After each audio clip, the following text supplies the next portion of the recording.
Kita berbicara tentang kuantitas, sebagaimana Ibnu Athaillah mengatakan ma qallah. Jadi ada kata-kata qallah, ada kata-kata qalil, ada kata-kata katsir. Artinya kita kemarin berbicara sedikit atau banyak, ya, sedikit atau banyak.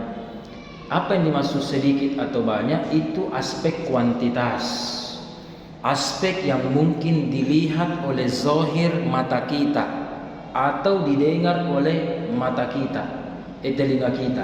Itu yang dimaksud dengan kuantitas. Tetapi hari ini kita akan belajar sama-sama. Ibnu Athaillah mengajarkan kita semua. Beliau memberikan hikmah berikutnya, husnul a'mali nataiju husnul ahwali. Husnu artinya sebaik-baik, tetapi ada perbedaan dengan kata-kata khairu. Khairu itu sebaik-baik tapi dari aspek zahir. Kalau husnu ini artinya sebaik-baik tapi dari aspek batin. Kalau saya lebih memilih menerjemahkan artinya bukan sebaik-baik, tetapi sekualitas-sekualitasnya. Atau amal yang berkualitas merupakan hasil dari kualitasnya ahwal kita. Dari kualitasnya ahwal kita. Kita akan jelaskan apa itu amal dan apa itu ahwal, ya. Amal itu adalah, di sini dikatakan ibaratun 'anil harakatil jasmaniyah. Amal itu adalah ungkapan penilaian kita terhadap gerakan-gerakan, ucapan-ucapan secara jasmani. Sudah ke sholat, alhamdulillah, sudah. Bagus amal kita. Itu kan amal. Amal berarti bisa diukur, dilihat, didengar. Kalau itu bacaan, bagus bacaannya, berarti amalnya bagus, dan seterusnya. Itu namanya amal. Kemudian ada namanya ahwal. Ahwal jamak dari hal. Beberapa bulan yang lalu kita sempat berbicara tentang hal.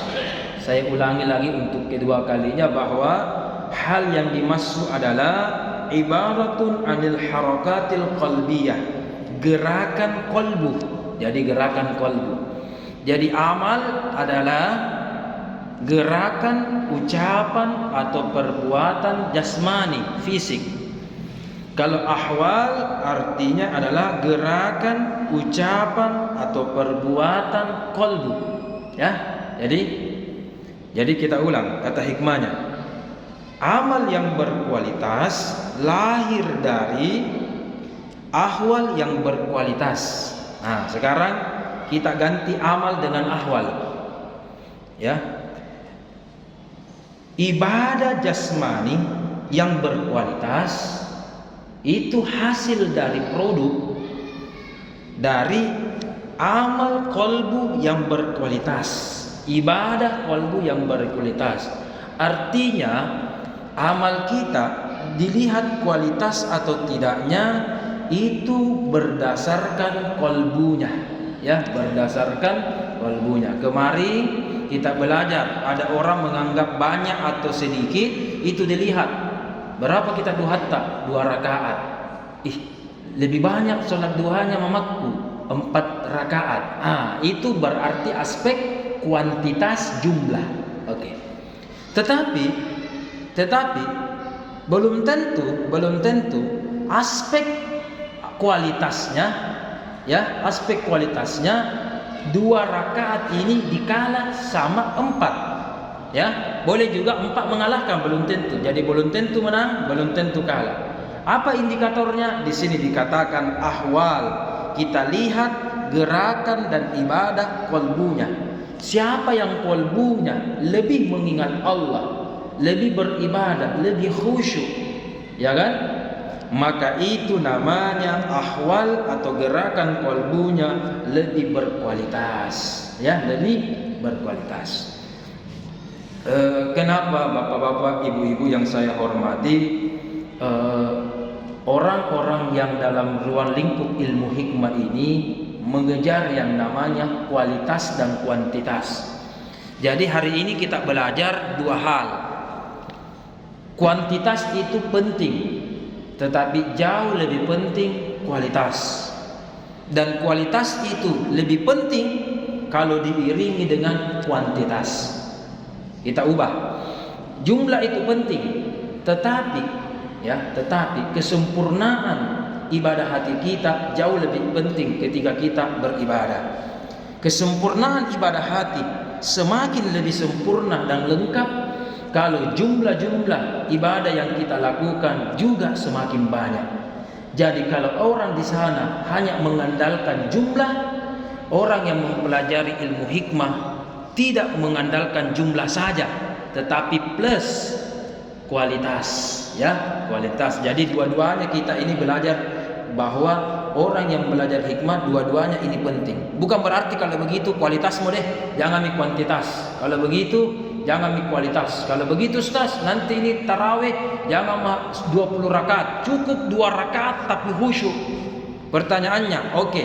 Kalau begitu, yang mana lebih khusyuk? Yang lama lebih banyak berkahnya. 2 rakaat tarawih khusyuk dengan 20 rakaat tarawih khusyuk. Nah, yang mana? Ya kan? Oke, tentu. Oke, kualitasnya sama tetapi kuantitasnya lagi beda. Makanya kita ini. Ya. Jadi dilihat adalah 2 rakaat khusyuk dengan 20 rakaat khusyuk. Tentu ya sama-sama khusyuk tetapi jumlahnya beda. Jadi kalau ulama-ulama spiritual itu selalu mementingkan 2 hal. Saya kemarin teringat diskusi-diskusi di pasca sarjana dan dengan teman-teman kemarin dosen di UIN itu bahkan berbicara tentang boleh tidak kita menjamak sholat ketika kita misalkan pergi ke daerah, bahkan ada kesibukan-kesibukan di dalam daerah. Walhasil kesimpulannya banyak, diantaranya kalau ulama syariat ya suka itu namanya diskon-diskon, ya, ulama syariat. Kalau kita perjalanan Makassar ke Palu, berapa jam itu bapak-bapak ibu-ibu? Kalau kita darat ya mungkin lebih 24 jam kurang lebih, ya. Maka aspek fikihnya, aspek syariatnya ya membolehkan kita jamak. Selain jamak tambah lagi qasar lagi. Berarti apa namanya? Jamak kasar. Atau cuma qasar boleh, cuma jamak boleh. Boleh dua-duanya, bahkan di jamak tommi, qasar tommi. Oke. Kenapa? Ada kan sabda Nabi membolehkan kita. Satu. Tetapi kalau ulama spiritual biar perjalanannya jauh, dia masih memilih tidak jamak atau tidak kasar.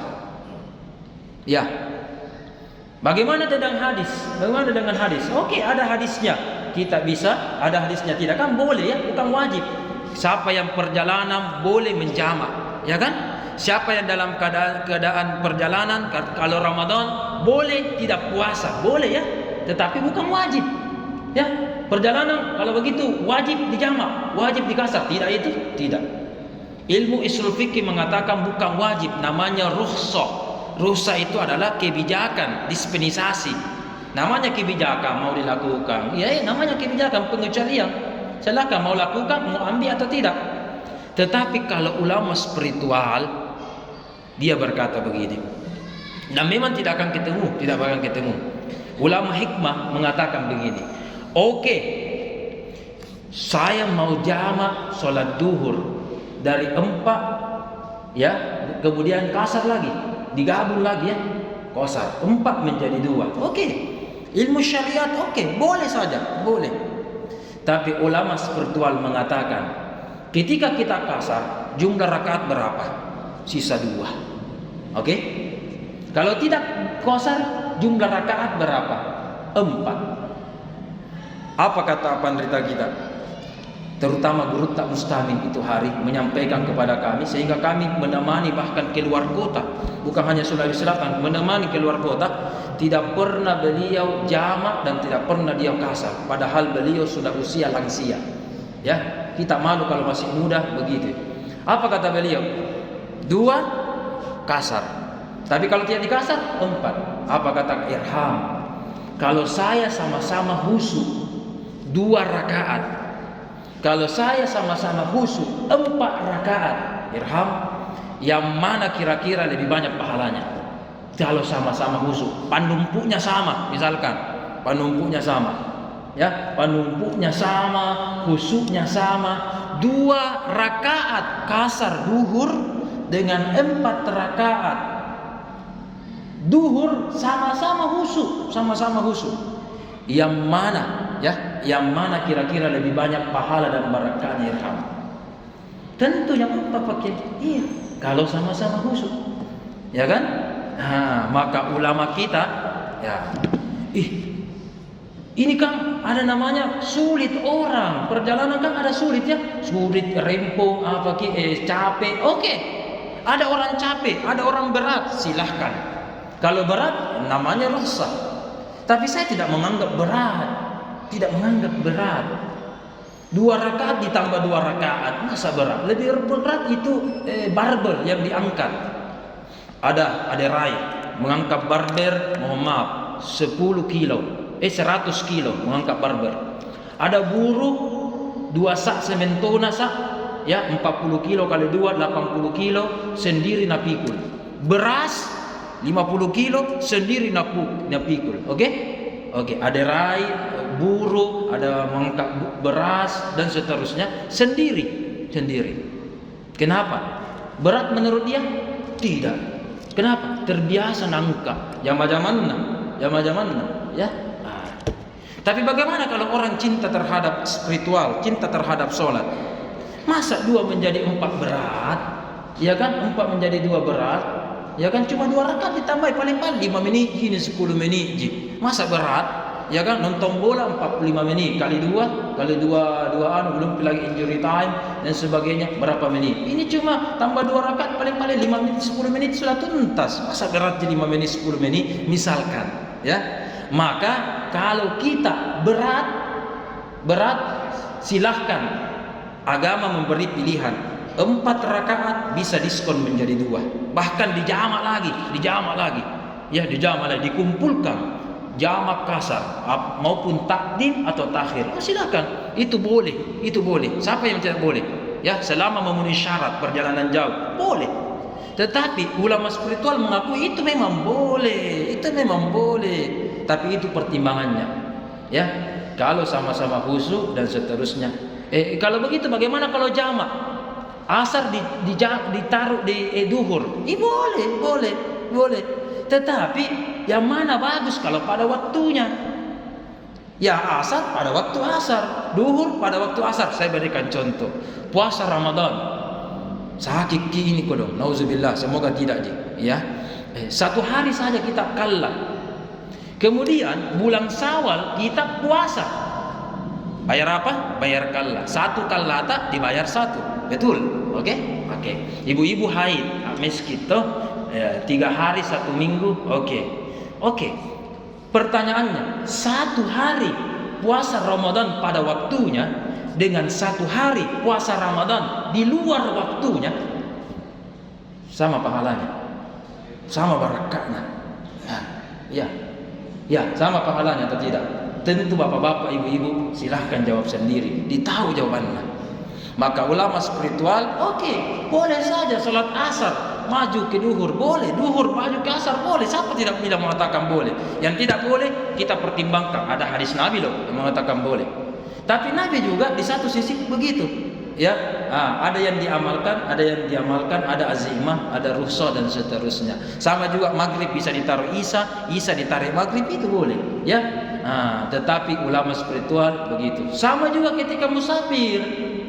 Boleh kita musafir bepergian tidak puasa, boleh. Saya berikan bukti, ada hadisnya Nabi begini. Di suatu perjalanan yang panjang, apalagi kan tidak ada di pesawat jamaah, ya, tidak ada di pesawat, belum lagi di padang pasir, ada AC bambang, ya kan? Sekali bambang, sekali dingin sekali. Sekarang juga kalau tidak salah musim dingin ini di sana. Nah, kita lanjut. Suatu ketika di sebuah tenda, sahabat melaporkan di bulan suci Ramadan "Ya Rasulullah, ada sahabat di luar sana, ya, kita sudah izinkan, namanya perjalanan jauh, belum lagi terik panas matahari, belum lagi capek dan seterusnya. Kita sudah izinkan, boleh tidak puasa. Tetapi ada itu, dia melihat engkau ya Rasulullah." Betul, ada kauliahnya Nabi, ucapannya Nabi, bagi yang perjalanan silahkan sahabat-sahabat untuk buka puasa Ramadan, tak usah puasa. Tetapi bocor ini rahasia, bocor ini kartunya Nabi. Walaupun Nabi memberikan diskon kepada sahabat yang tidak mampu, tapi bocor. Bagaimana Nabi tak perjalanan jauh ini, tapi Nabi tak tetap puasa. Nah ini, Nabi tak tetap puasa. Ketika Nabi membolehkan itu syariat, tapi Nabi yang diamalkan apa? Hikmah. Tetap puasa.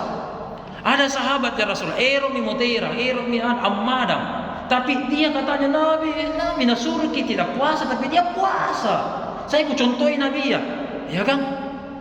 Siapa itu? Suruh itu puasa, ambilkan itu air. Tidak mau ya Rasulullah, tidak mau. Apa Nabi bilang Nabi? Tidak datangi. Saya lupa apakah Rasul itu mengambil air atau mengambil kurma. Puasa tidak mau. Walhasil Nabi, kalau saya lupa ini, apakah dia minum ataukah makan kurma, yang penting membatalkan puasanya. Kalau begitu coba lihat kak, tidak jadi ke puasa ini, tidak jadi ke puasa. Makan nih. Kalau begitu, batalkan puasa tak? Nah batal kami. Nah ini populer, ini hadis. Nabi itu mengatakan Allah itu benci kalau Allah kasih dispensasi tidak diambil. Jadi ada namanya sejarahnya ini jamaah, ada sejarahnya. Jadi Allah itu benci kalau dikasih, atau Allah tidak suka Allah itu memberikan dispensasi, kalau tidak diambil baru tidak diterima. Dalam keadaan apa ini? Berarti tidak suka, tidak iya, kalau dalam keadaan tidak mampu disusahai dirita. Tapi Nabi tidak mengamalkan. Berarti di sini dilihat kualitas iman atau dilihat dengan fisik kita. Kalau mampu, walaupun perjalanan jauh, tak usah itu semua rukhsah. Tapi kalau tidak mampu, boleh. Tak mampu boleh, ya kan? Ya. Nah, di situ jamaah. Jadi titik utamanya adalah kita berat atau tidak, susah atau tidak, ya. Dan ini pilihan. Kita lanjut. Mana yang tadi itu? Di sini dikatakan bahwa orang yang mempelajari spiritual, ya, selain dia melihat kualitas amal, juga melihat dari aspek kualitas hati. Jadi dua-duanya ini dilakukan. Ya, kita lanjut lagi sedikit sebelum kita buka sesi pertanyaan.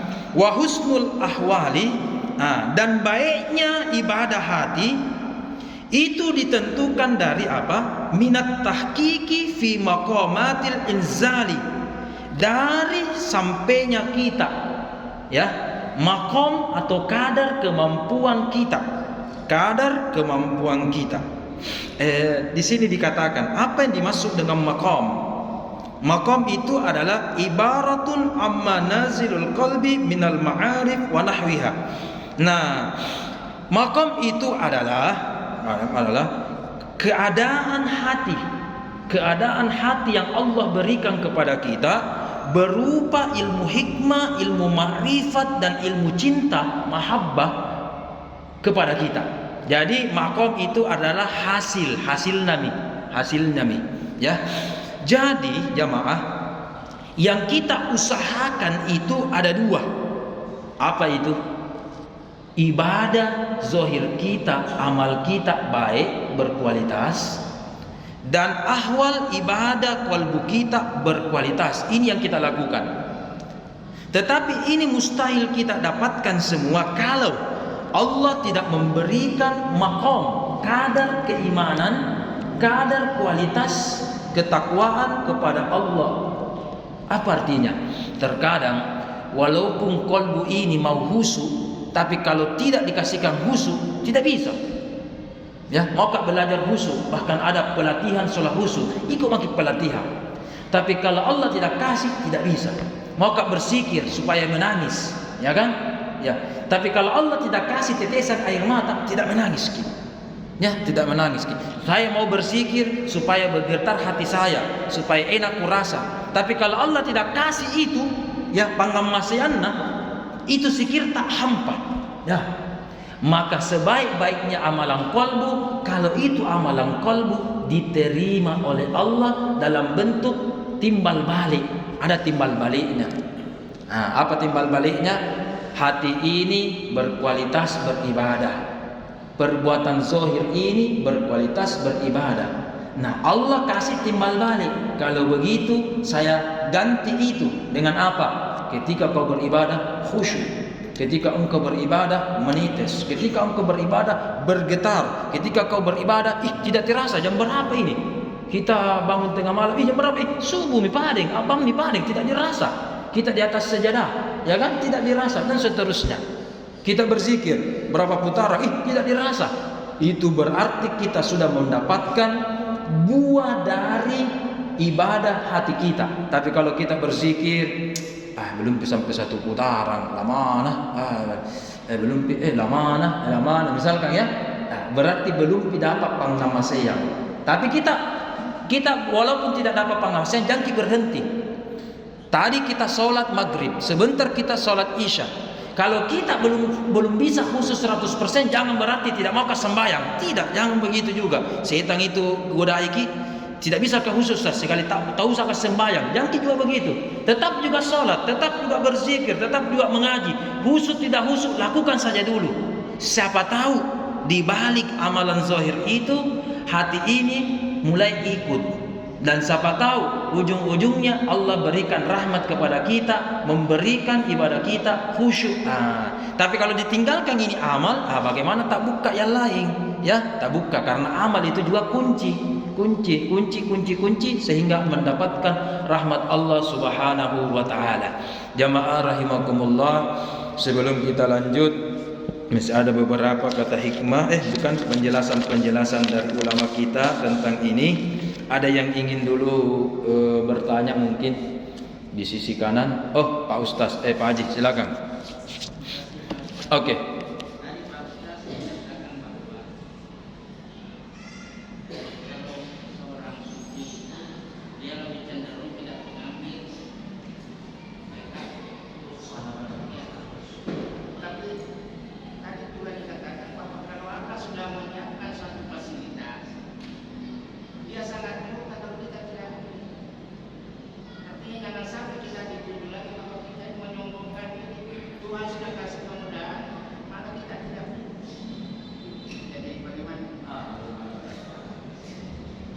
Ini seperti baku bertentangan ini.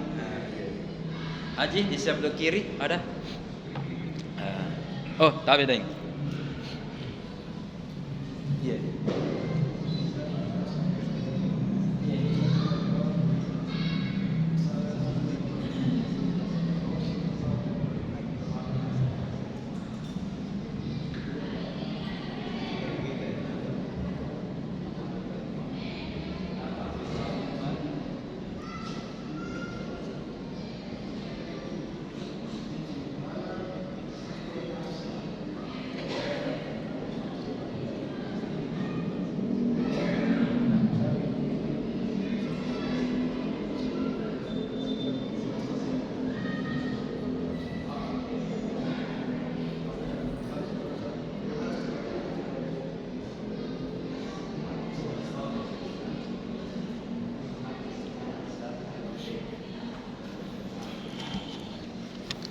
Alhamdulillah. Tes. Oke.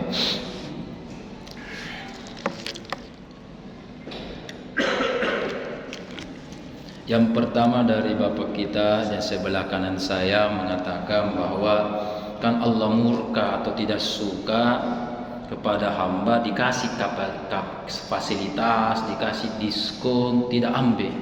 Ya kan? Siapa tahu tidak ambil berarti sombong, ya. Makanya bapak-bapak, ibu-ibu yang saya hormati, ingat baik-baik semua, ketika kita belajar hadis ada namanya ilmu hadis, ya. Belajar Al-Qur'an ada namanya ilmu Al-Qur'an. Ya, ada hutan, kehutanan, makanya ada jurusan ilmu kehutanan, kan begitu kan? Pertanian, ilmu pertanian, jurusan pertanian. Nah, oke, ekonomi, sekedar berdagang, ada ilmu ekonomi, Bapak lebih tahu. Nah, coba lihat, ada hadis yang berbunyi begini, ya, ada ini diskon, boleh tidak puasa kalau Allah itu tidak suka kalau tidak diambil diskonnya. Nah, tadi saya sudah ceritakan, ada sejarahnya, yang Nabi ucapkan ini kepada orang ini. Orang ini saya katakan tadi mau mimate, mau amadam, biar mimadam. Ya, coba bayangkan kalau sampai pria ini meninggal, ya, berarti pria ini sudah tidak puasa juga. Apa bedanya? Ya kan? Lebih baik sekarang tidak puasa daripada tidak puasanya gara-gara meninggal. Kalau dari gara-gara meninggal, tidak puasa terus nih. Tidak pernah puasa karena meninggal. Tapi kalau ini di hari 1-2 hari tidak puasa, berarti hari ketiga, hari berikutnya itu pun bisa ditambal, ya kan? Maka Nabi bersabda kepada orang ini, Nabi itu Allah itu tidak suka kalau dikasih fasilitas baru nak ambil, sampai kita meninggal dan seterusnya. Oke? Tapi tadi kita sudah sampaikan apa yang lakukan Nabi sebelumnya. Kenapa Nabi bilang begini? Ketika Nabi bilang begini, puasa atau tidak? Tidak puasa. Tidak puasa, tidak nambah gitu. Ya. Makanya ini sahabat nak tahu. Nabi berucap suruh kita tidak puasa bagi yang perjalanan, yang bagi sakit, bagi yang tidak mampu. Nabi berucap, makanya ada dua ini hadis ucapan, hadis perbuatan. Saya ulang, hadis ucapan dengan hadis perbuatan. Ilmu hadis menjawab, ya, metodologi hadis menjawab lebih tinggi makamnya hadis perbuatan daripada makamnya hadis ucapan. Hadis ucapan mungkin sesuai dengan siapa yang dihadapi, ya. Tapi hadis perbuatan yang melakukan Nabi. Nabi pernah dulu, misalkan sebelum kita jawab, Nabi dulu pernah memberikan contoh. Idza amma ahadukum, kalau engkau jadi imam, solat ki, di sini sudah bagus, sini semua imamnya jamaah sudah bagus. Nah, solat ki, ya, panumpunya pendek-pendek mo, jangan yang panjang. Ya, pendek-pendek mo, sependek-pendek mo. Tetapi Huzaifah al-Yamani melihat perbuatannya Nabi. 1 rakaat Al-Fatihah, Al-Baqarah, An-Nisa, Ali Imran. Ya. 6-7 juz. 1 rakaat. Ya, rakaat kedua entah apa itu. Ya. Panjang tidak itu 1 rakaat 7 juz. Nah, di sini paling-paling 20 rakaat 1 juz. Berarti 1 rakaat 1 halaman. Oke. Masjidil Haram juga kurang lebih begitu. Oke. Ini coba lihat. Ini 1 rakaat 6-7 juz. 1 rakaat. Huzaifah al-Yamani. Saya melihat Nabi pimpin solat sunnah, tahajud, solat lail. Nabi solatnya memimpin saya. Padahal Nabi kan bersabda, kalau engkau imam, panumpukna cekdekmu, sikedekmu.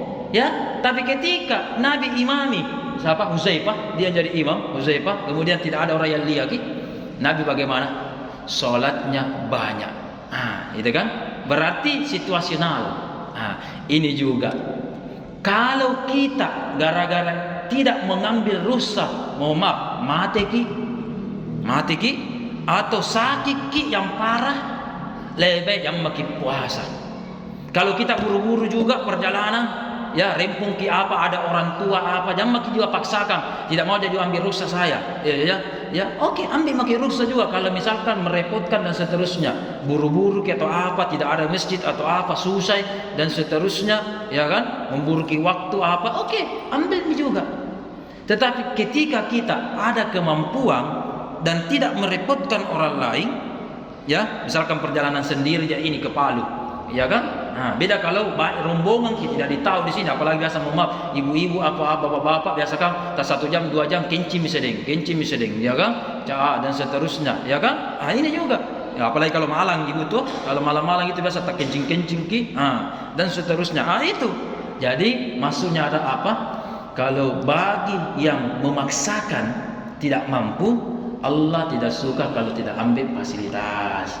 Tapi kalau mampu ternyata Nabi mengamalkan, berarti boleh. Apa namanya? Kadar kita dilihat. Sekarang kita belajar tadi makom kita dilihat. Kalau makam kita seperti sahabat ini, perjalanan jauh baru poso maki, ya ambil fasilitas diskon. Tapi kalau kadar kita seperti Nabi Muhammad dan sahabat-sahabat yang satu tenda dengan Nabi Muhammad, yang kuat keimanan dan kuat fisiknya, kalau begitu tak usah ambil diskon. Pilihan sesuai dengan kadar kita, Bapak. Kalau mampu ki ambil. Tapi kalau tidak mampu ki jangan juga ambil. Begitu aja. Jadi kita ini dua pendapat kan tidak boleh saling mengklaim saya benar Anda salah, tidak. Dua-duanya benar. Ya, yang tepat apa? Kita harus saling menghargai dan silahkan lakukan kadar masing-masing.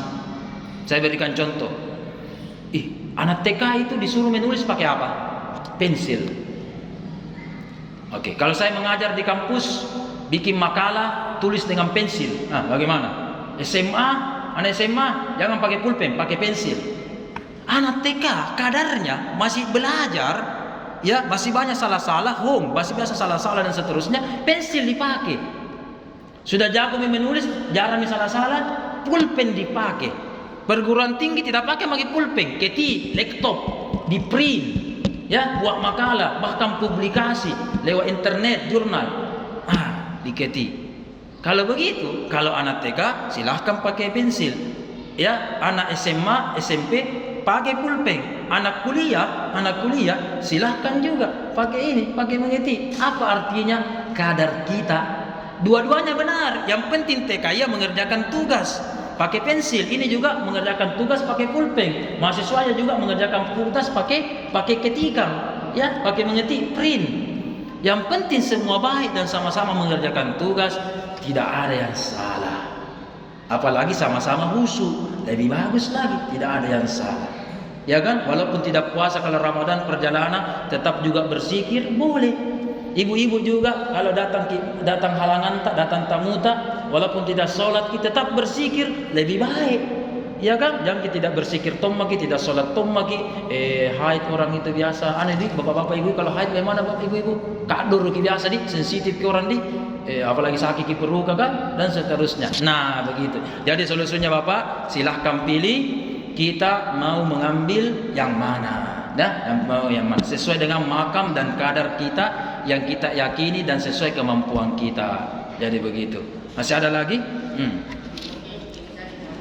Artinya saya rasa pendapat kalau misalnya sekarang kita ada pahalanya beda, sedangkan ini fasilitas tidak mungkin. Masa Anda bisa membedakan pahalanya dengan yang misalnya puasa bulan Ramadan dengan kita dan bulan lain, mestinya pahalanya sama. Begitu juga tadi kasar. Artinya jangan karena kita kalau saya kasar kurang pahala, lebih baik saya tidak kasar supaya dapat pahala. Tapi dalam surah Al-Baqarah Allah berfirman. Tapi dalam surah Al-Baqarah lanjutan pembolehan tentang puasa, Allah berfirman ketika setelah mengatakan wa man kana minkum maridan, sakit perjalanan, ya kan? Tapi Allah berfirman, coba nanti dilihat ini Al-Baqarah, ya, setelah kutiba alaikumusiyam wa antasumu khairul lakum. Kalau engkau puasa ketika itu khairun. Nanti dilihat bapak-bapak ibu-ibu apa artinya khairun. Ya, coba dilihat apa artinya khairun. Ya, oke. Kemudian coba lihat Nabi kenapa pada sebelumnya tidak puasa? Tidak puasa. Ya, tidak puasa. Kenapa Nabi kenapa sebelumnya tetap di Nabi puasa? Tetapi kenapa Nabi suruh sahabat tidak puasa bagi yang mau, bagi yang tidak mampu? Tapi kenapa Nabi paling tetap puasa ketika itu? Gara-gara ada mau madam mau meninggal, sampai-sampai Nabi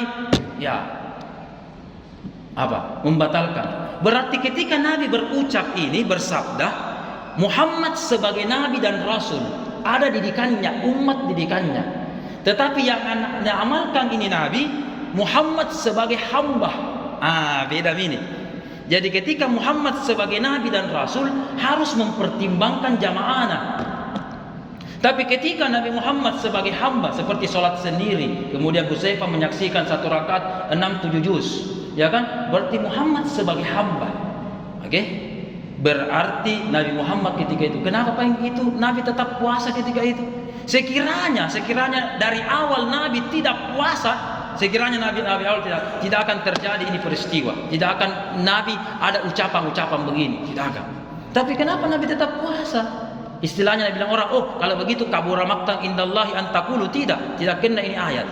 Ya kan? Sesat gitu kalau disuruh baru dia tidak melakukan. Tidak kan?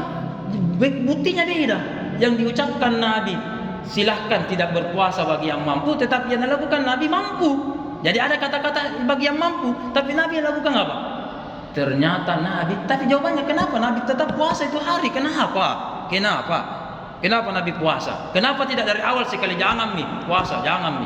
Tapi Nabi puasa. Artinya boleh.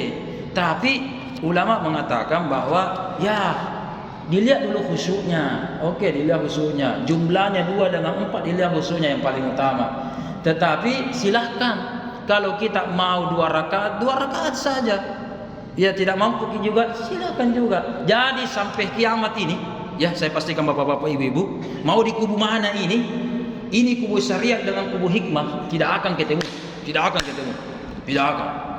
Tetapi kita hanya saling menghargai. Pendapatnya temanku ini. Oke, silakan tidak. Jadi besok misalkan 2 orang kini teman tak, temanku mau begini. Saling menghargai mana ki? Iya kan? Mau ke singgah apa? Indah kujamat tadi. Singgah ke pading. Kujamat kita tadi. Iya. Saling menghargai. Itulah indahnya Islamnya Indonesia, Bhinneka Tunggal Ika. Beda kalau Islamnya Brunei, satu mazhab Syafi'i. Beda Islamnya Saudi Arabia, satu mazhab Hambali.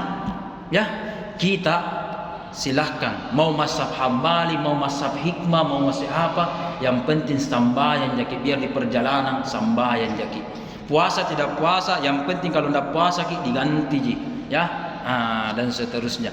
Begitu je bapak-bapak, ibu-ibu, ya, terutama bapakku yang saya muliakan, kurang lebih begitu, ya. Nanti kita telah lebih lanjut. Kemudian penutup tadi dikatakan Menteri Agama, pertanyaan kedua, akan menyelenggarakan Natal bersama. 3 hari sebelum Natal sudah beredar konfirmasi dari hal tersebut, ya, dari tersebut. Kalau tidak salah itu hari ada yang langsung mendatangi Pak JK untuk menyampaikan Pak JK kepada Menteri Agama dan seterusnya. Walhasil yang dimaksud Natal bersama adalah Islam, Kristen, ayo Hindu, Buddha, ayo sama-sama kita Natal. Tidak. Di Kristen itu bapak-bapak, ibu-ibu, banyak tong itu sekte-sektenya. Ada Kristen Katolik, ada Kristen Protestan, ada Kristen namanya Advent. Kristen Advent itu bahkan bukan dia Minggu atau Ahad ibadahnya, dia Sabtu. Bahkan dia tidak makan babi. Beda dengan 2 yang lain. Protestan, apalagi Katolik, Advent itu bahkan beda Tuhannya. Walaupun misalkan sama-sama 3 Tuhannya. Katolik itu Tuhannya Tuhan Bapa, Tuhan Yesus. Mohon maaf ini saya sampaikan ini karena dan namanya Roh Kudus. Tapi Protestan, dari kata protes, diprotes masa Roh Kudus ada Bapa, ada Yesus anak, masa tidak ada makna, masa Roh Kudus langsung. Maka Protestan menjawab, dia mengganti ini dengan mama, mengatakan Bunda Maria. Maka Kristen Protestan, Bapa ada mewakili anak dia dan ada mewakili amakna, malekna, Bunda Maria katanya, dan seterusnya. Jadi banyak sektenya. Nah, sama-sama Natal. Nah, kalau ini kalau berpisah-pisah dan seterusnya ada ini. Kalau begitu, berapa kali Natal ini banyak sekte, ya. Menteri Agama meminta, dan ingat Menteri Agama bukan Menteri Agama Islam. Ya, Prof Nasarudin itu Menteri Agama Islam atau Menteri Agama? Ada bedanya. Kalau Menteri Agama Islam berarti untuk kita aja semua. Tapi dia Menteri Agama. Ada 6 agama di Indonesia. Siapa menterinya? Hindu Buddha. Dia tahu. Siapa menterinya Konghucu dan apalagi Kristen. Dia tahu, ya kan? Untuk itu daripada banyak Kristen, sekte-sekte kalau kita bilang mazhab-mazhab itu apis-apis tak bine-bine ini waktunya, kemudian diundang lagi keliling ini apa. Kalau begitu disatu kami jam dan harinya ini jam 2 hari 3 hari berapa kali dilakukan ini semua sekte rayakan Natal bersama pada jam dan ini ditentukan. Silakan diskusi mau apa. Begitu maunya Menteri Agama kemarin supaya tidak diselenggarakan dan seterusnya. Ya sudah habis waktu. Gatal kaki berarti habis waktu ini kalau gatal kaki. Iya, banyak menyamuk. Iya. Oke, mungkin demikian dari saya. Begitu Bapak Di. Alhamdulillah. Demikian dari kami. Mohon maaf kalau ada kekurangan. Insyaallah sebentar atau lain waktu kita akan lanjutkan. Kita bertemukan Allah dan kita juga berpisahkan Allah. Rabbana la tuzigh qulubana ba'da idh hadaytana wa hab lana min ladunka rahmatan innaka antal wahhab. Subhanaka la ilma lana illa ma 'allamtana innaka antal wahhab. Wa sallallahu ala sayyidina Muhammad walhamdulillahi rabbil alamin bi barakatil Fatihah.